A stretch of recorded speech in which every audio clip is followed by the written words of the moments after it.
ముఖ్యమంత్రులు గౌరవనీయులు రేవంత్ రెడ్డి గారు వారి పర్యటనను అనౌన్స్ చేయడం జరిగింది లోకల్ ఎమ్మెల్యే గారు. మరి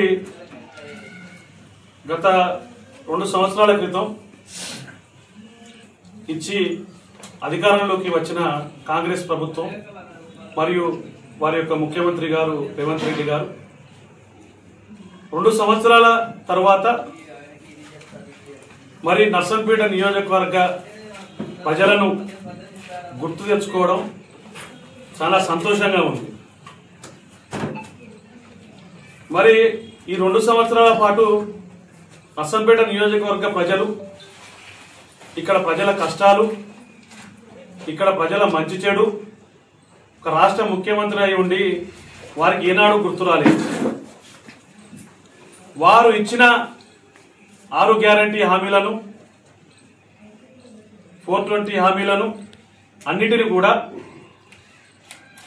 వారు పూర్తి చేసి నర్సంపేట నియోజకవర్గానికి వస్తే బాగుండేది. మరి 2 సంవత్సరాల నుంచి ఇక్కడ గౌరవ శాసనసభ్యులు మాధవరెడ్డి గారు, మరి ముఖ్యమంత్రి గారు, మరి వాళ్ళ సత్సంబంధాలు ఏ రకంగా ఉన్నాయో కానీ 2 సంవత్సరాల నుంచి కూడా నర్సంపేట నియోజకవర్గం నుంచి మీది నుంచి పోకుండా కూడా ముఖ్యమంత్రి వర్యులు మహబాద్కు వచ్చి మహబాద్ నుంచి నర్సంపేట నుంచి వెళ్ళుకుంటూ కూడా ఇక్కడి ప్రజానీకం అంతా ఆశపడ్డారు ముఖ్యమంత్రి వర్యులు ఇక్కడ ఆగుతారు కావచ్చు అని చెప్పి. మరి నర్సంపేటలో ఆగకుండా, ఇక్కడ ప్రజల మంచి చెడు అడగకుండా, కనీసం 1 గంట సేపు నర్సంపేటలో వెచ్చించకుండా గత 5 నెలల క్రితం వెళ్ళడం జరిగింది. మరి ఈనాడు నర్సంపేటకు వస్తూ నర్సంపేట జనాలకు, ఇక్కడ ఉన్న ప్రజానీకానికి అందరికి కూడా ముఖ్యమంత్రి గారు క్షమాపణ చెప్పి రావాలని చెప్పి భారతీయ జనతా పార్టీ నర్సంపేట నియోజకవర్గం తరఫున డిమాండ్ చేస్తున్నాం. మరి ఇక్కడ ఏదైతే మొంతా తుఫాన్, ఆ తుఫాన్ వల్ల రైతులు పంట నష్టపోవడం జరిగింది.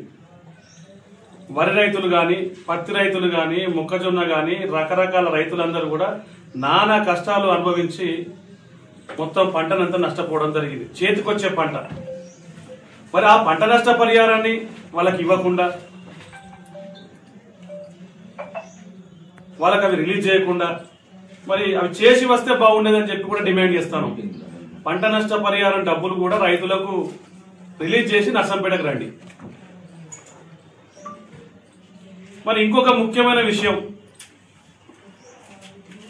నిన్న గౌరవ ముఖ్యమంత్రి గారు రేవంత్ రెడ్డి గారు హిందూ దేవుళ్ళ గురించి ఇక్కడ మీటింగ్లను ఇక్కడ మన హాల్లో మాట్లాడుకుంటూ అనుచితమైన వ్యాఖ్యలు, హిందూ సాంప్రదాయాల గురించి, హిందూ దేవుళ్ళ గురించి అసందర్భ ప్రేలాపన. వీళ్ళకో దేవుడు ఉంటాడు, వాళ్ళకో దేవుడు ఉంటాడు, ఎంత 300 కోట్ల 30 కోట్ల దేవుళ్ళు ఉంటారని చెప్పి అసందర్భ ప్రేలాపన రేవంత్ రెడ్డి గారిది. ఈ సందర్భంగా నర్సంపేట నియోజకవర్గం నుంచి ప్రతి హిందూ బాంధవుని కుటుంబం నుంచి ఒక హిందువుగా, ఒక హిందూ బిడ్డగా ఈనాడు రేవంత్ రెడ్డి గారు పూర్తి యావత్ తెలంగాణలో ఉన్న, మరి దేశంలో ఉన్న హిందూ సమాజానికి మొత్తం క్షమాపణ చెప్పి నర్సంపేట నియోజకవర్గానికి రావాలి. మీరు నర్సంపేట ప్రయాణానికి వస్తే మిమ్మల్ని నర్సంపేట నియోజకవర్గంలో భారతీయ జనతా పార్టీ తరఫున, హిందువుల తరఫున మిమ్మల్ని అడ్డుకుంటామని చెప్పి ఈ ప్రెస్ కాన్ఫరెన్స్ సందర్భంగా మీకు తెలియజేయడం జరుగుతుంది. మీరు రండి, కాకపోతే క్షమాపణ చెప్పి రండి హిందూ సమాజానికి, నర్సంపేట ప్రజానీకానికి.